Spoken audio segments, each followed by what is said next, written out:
Hello everybody, today I'm going to talk about another overrated game by Nintendo, Pikmin 2. Now, this game was the sequel to Pikmin 1, which honestly I've never played, but I might as well just give it a try since I've heard people say Pikmin 2 is better than Pikmin 1, and if it really is the case, then this game should be good, right? But anyways, let me just talk about this game a little bit.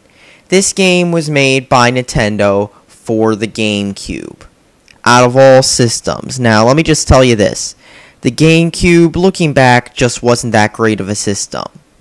It was supposed to be OMG amazing, but in reality, it was just a PS2 for people who couldn't shell out the money, so they just bought a GameCube because it was $99. No, seriously, that was every GameCube ad back in the day about how we're cheaper than the PS2.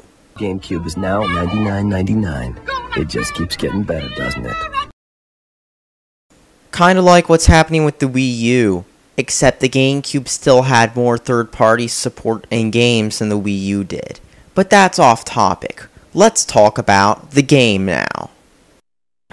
So Pikmin 2 is pretty much a Nintendo version of an RTS. And by Nintendo version, I mean, let's just make a random game which supposedly is an RTS, but has nothing to do with an RTS somehow. But anyways, the plot of this game, it's a Nintendo game, and Nintendo games are known for having real crappy plots, and this game is no exception. The plot of the game is Olimar or something is in his company or something's in debt because of blah blah blah, something eating carrots, blah. I really don't know. The plot's pretty forgettable. It's one of those Nintendo games. Nintendo games normally have mediocre plots. Just look what happened to the plot for Colosseum when Nintendo tried to make an RPG. So basically, you go up to these Pikmin and have them attack stuff. Unlike a normal RTS where you select stuff either with a controller or a mouse, this game has you pushing a button to round up random Pikmin and have them attack enemies. You also get to get Pikmin to do stuff like get these bottle caps or something with numbers on them, and other enemies you kill, bring them to the thing and watch them kill them and spawn more of them. That's pretty much what the game lets you do. And you have to have so many Pikmin to pick up stuff, but the problem is the AI of this game isn't that good. Instead of telling enemies to go here, the game automatically just makes enemies go there if they're in an area of it. This can be annoying when it doesn't work properly, which is many times. You'll get frustrated when your enemies, when you want them to attack here, but no, they just get eaten by a vorphiliac enemy. That is what really happens in this game. You also get to switch between two leaders, because after all, that's how they make up for the game not having a freely selectable camera. And of course, the camera control, like many Nintendo games from this era, is fucked, as in you have to push the triggers to change your camera. Even though the GameCube has two analog sticks, I mean, you'd seriously think Nintendo would at least realize that there's a second analog stick on the controller.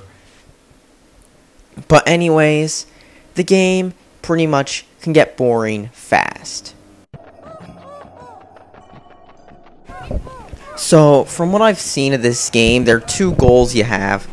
Collect junk by having your Pikmin dig it up and carry it before the day ends.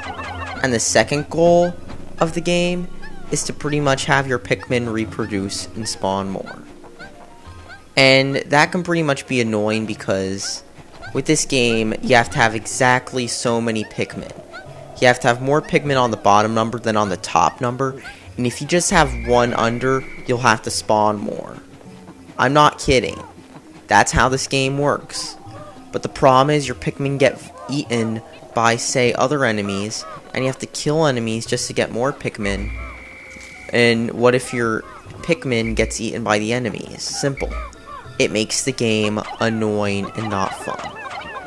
Combine that with the AI of this game, which maybe has about the intelligence level of a rock, and you'll see what I'm getting at. because let's face it, this game just isn't that good. In fact, this game is boring. If you want a game to make you bored, you can just play this game and you'll be bored in no time. You'll feel like you'll just want to put your GameCube controller down and go play better games, which aren't on the GameCube, because the GameCube just isn't that good of a system. I mean, you know it's a good system when on websites listing most popular games, Sonic Adventure 2 of all games is on there. That says something about a system right there. That is all.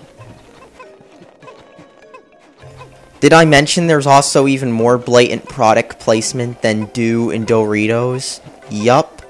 This game has you use your Pikmin to pick up Duracell batteries, which, if you're unaware, happen to be the world's leakiest batteries. Yup, that's right. Duracell batteries. Leaky everywhere. And anyways, if this were a Sony or Microsoft game, you'd be seeing memes about this. You'd be seeing image macros, you'd be seeing Photoshops, you'd be seeing meme generators. But it's a Nintendo game, so I'm guessing nobody seems to care, right? But anyways, this game, let me just tell you this. This game gets boring fast.